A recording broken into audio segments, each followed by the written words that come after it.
Federal Reserve kicking off its two-day meeting in Washington this morning with investors awaiting the central bank's rate decision and commentary from the Fed chair on the path forward for rates. Joining us with more, Kathy Jones, Charles Schwab, Chief Fixed Income Strategist. And Kathy, it's great to have you on. I'm curious, do you expect any commentary from Powell that could fuel investor optimism right now, given just the amount of uncertainty in this market about the path forward? Well, typically Powell is sort of on the dovish side in his comments in the press conference, and I expect that might give a lift to the market or give some optimism to people about the economy and about inflation eventually coming down to 2%. So I think he will reiterate that he has confidence in the economy, that it's in a good place, and that's why the Fed doesn't have to do anything right now, and that they're confident they'll get to 2%. So he tends to be a calming voice. He tends to be relatively optimistic on the economy, and that may help optimism bounce up a little bit. Powell, usually a calming voice, but he's going to have even more vocal critics around him, especially those who have the directive from President Trump as well to perhaps act as a conduit or a vessel for some of his own thoughts.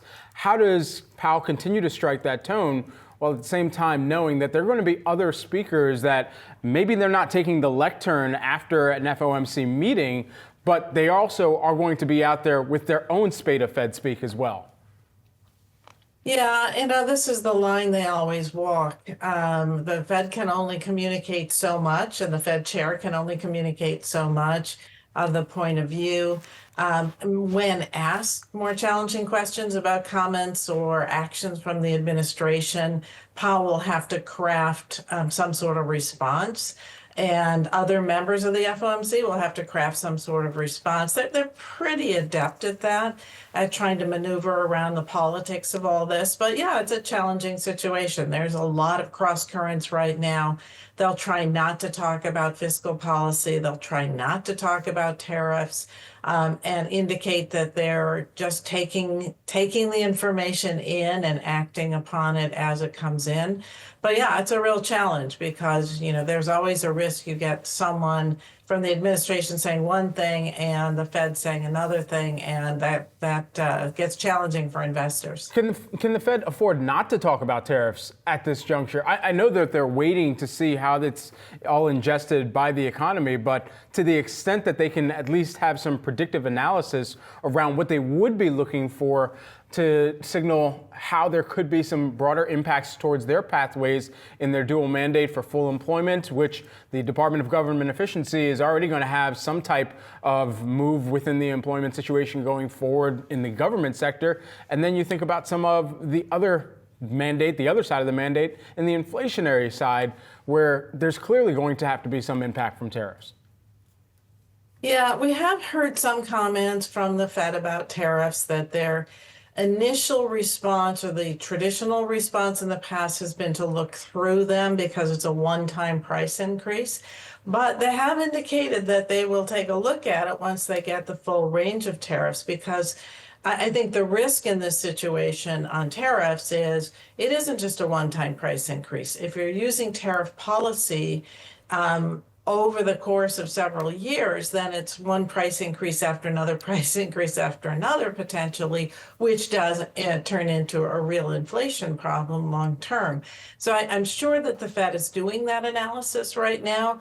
They don't want to speculate or answer a lot of hypothetical questions until they have the factual data. But my inclination is to say this time around, they're not simply going to look through tariffs because they're so broad-based and so continuous. On the employment side and the DOGE cuts, I'm sure that they're doing analysis on the employment prospects based on what they know. We know that about 2% of the workforce is federal government workers. That hasn't changed in a long time. But the incremental impact of those cuts on contractors at state and local government levels when programs are being cut that has an impact on employment. And, private sector forecasters are looking at it. I'm sure the Fed, with all its PhDs, looking at it as well. Can they comment on it? Again, at this point, it's relatively speculative because we don't know how the numbers will play out, but they can comment to the extent that it's a concern and something that they're looking at. And Kathy, talk to me about bonds as kind of a cheap diversifier here. To what extent are you anticipating that all of these factors, including what you mentioned as a trade war instead of a one-time inflationary impact of tariffs, how could that impact the bond market? How should investors be thinking about positioning in the bond market off of that? Yeah, it's a mixed bag for the bond market. On the one hand, tariffs raise prices and potential inflation down the road, but they also slow growth, particularly when you get retaliatory tariffs. And we have other factors such as the Doge cuts potentially slowing growth as well. So in the long run, I think that this is positive for the bond market, and we're seeing some bid on days when the stock market goes down for bonds as a safe haven, which makes sense. On the other hand, because there's potential inflation on the horizon, we're being pretty cautious about extending duration right here.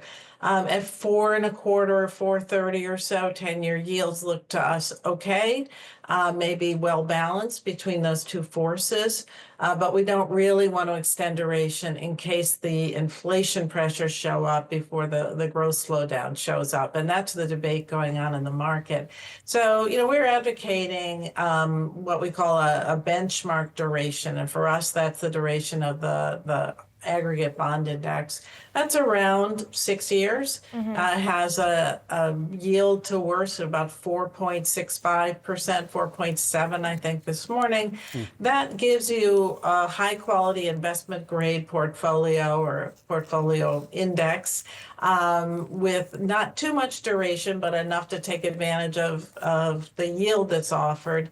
And the yield is pretty decent as a baseline. And then I would add other asset classes around that, but be really cautious about credit because in this environment, if we get a real growth slowdown, then I think those spreads and high yield in particular will continue to rise.